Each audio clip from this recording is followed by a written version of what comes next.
Hi, I'm Dr. Michael Kohler, and this is Nancy, one of our standardized patients. The purpose of this training video is to teach medical students how to do a breast examination. And let me stress that this is a screening breast exam. It's not a diagnostic breast exam. What I mean by that is that the patient has no symptoms, meaning the patient's just here for her yearly routine female checkup. She's not here because she felt a lump in her breast or she noticed a discharge from her nipple or a rash on her nipple. This is purely just a screening breast exam.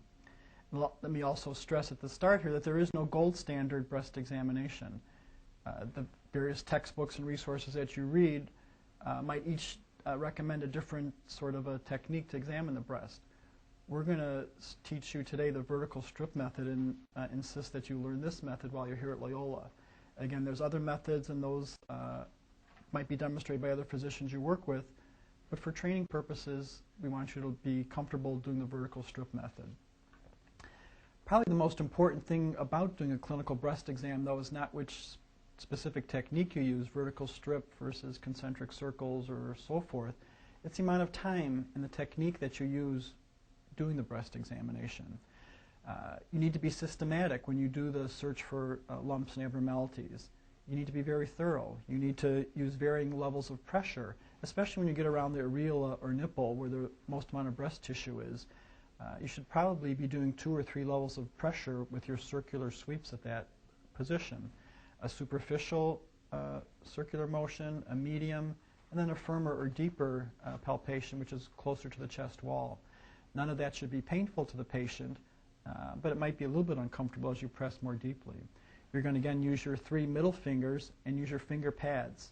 You don't want to be jabbing at the patient with your fingertips. And also it's important to make sure your fingernails are trimmed. You don't want to be, when it's time for the axillary lymph node exam, have long fingernails that are going to be hurting the patient when you do that examination. And when you actually do the palpation, you're going to be making circular motions about as if you're sweeping around the size of a dime or a nickel. Of course, it's always important to be attentive to the patient's draping during a breast examination. It's usually best to have the patient adjust her gown and her sheet herself rather than you as a doctor just sort of willy-nilly moving her gown or draping sheet. Again, you want to protect the patient's modesty and privacy. Make sure that the door is shut completely and it's not just ajar. Before you do the breast exam too, ask about the woman's menstrual cycle if she's still menstruating, because there is an appropriate time to do the breast exam. Again, a menstruating woman, you should do the breast exam about 5 to 7 days after the onset of the period. You don't want to do it just before the period, because then the breasts are somewhat stimulated and engorged from the hormonal stimulation. So Nancy, how long ago has it been since your period? 1 week. About 1 week. So again, this is the ideal time to do the breast examination. If a woman is postmenopausal, any day of the year is fine. If the woman's postmenopausal and on daily hormones, again, any day is fine. However, if a postmenopausal woman's on cyclical hormones where she still has a period, then again, the same rule applies, 5 to 7 days after the onset of a period. Again, I can't stress enough, too, how important it is to be professional during this part of the examination. Be very careful with the word choices that you make. Tell the patient you're going to examine their breasts. Don't say you're going to feel their breasts or now it's time to touch your breasts. That can make the patient feel very uncomfortable, and there's absolutely no place for common or slang language during this examination. And it's probably best also to have a chaperone in the room, especially if you have any sense of uneasiness about the encounter. It's always best to have a chaperone in the room and be cautious and prudent about that.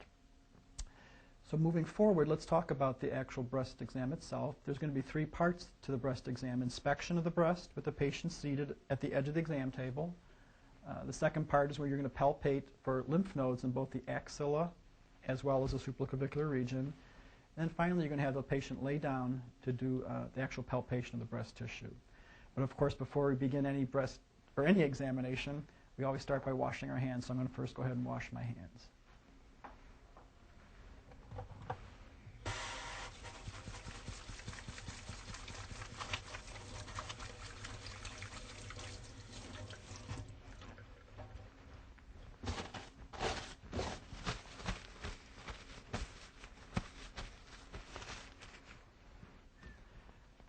Another technique that you could use for hand hygiene would also be use the alcohol-based hand gel. And again, if that's available in the room, that's an acceptable way to cleanse your hands before the examination. So let's start off with inspection of the breast.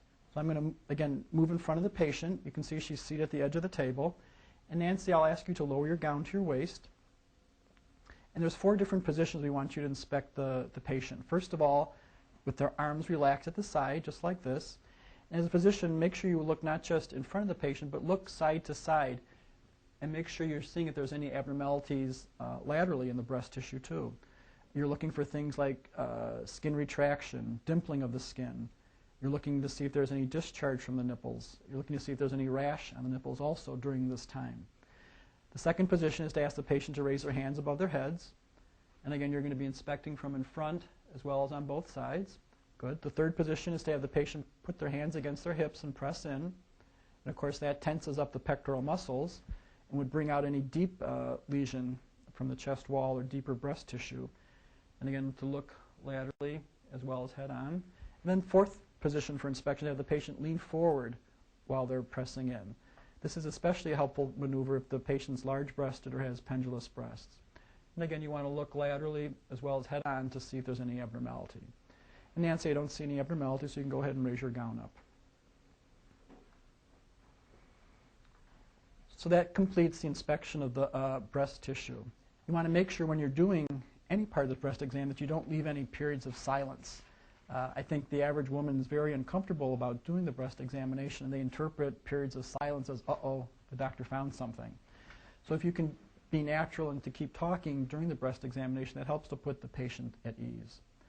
The second part of the examination is the axillary exam.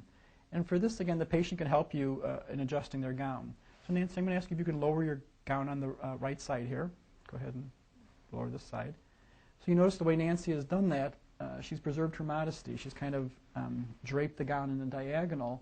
And so I still, as a physician, will have access to her axilla, but yet I'm not causing any undue exposure either at this point in time. For the axillary exam, again, have the patient seated at the edge of the table. You do not need to wear gloves. There's no expectation or requirement for gloves. And remember that there's 3 different areas of the axilla you're going to examine.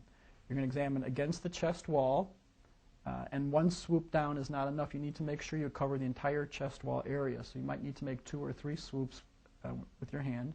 And then the anterior axillary fold, as well as a posterior axillary fold. Again, those are the 3 regions of the axilla you need to examine on every patient for a screening breast examination. It's important when you're doing this exam to reach high up into the axilla or armpit. It shouldn't cause pain, but it might make the patient feel a little bit uncomfortable. It's not enough just to kind of reach where the skin meets your fingertips. You really need to reach up to get to the dome of the axilla before you go centrally and then come down with the sweep of your fingers. And the hardest part of this probably is to have the patient relax her arms. If she's holding up her arm and tensing her muscles, you're not going to get a thorough examination.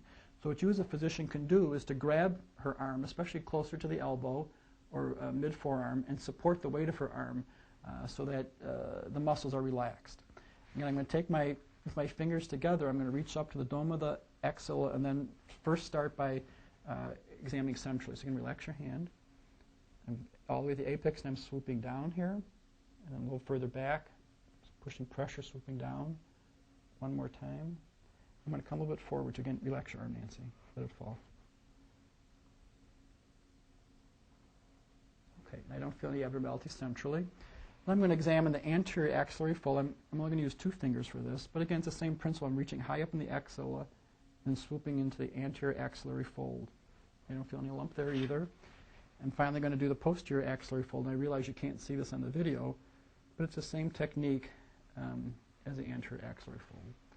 I don't feel any lump or abnormality in the axilla. So you can go ahead and raise your gown, Nancy.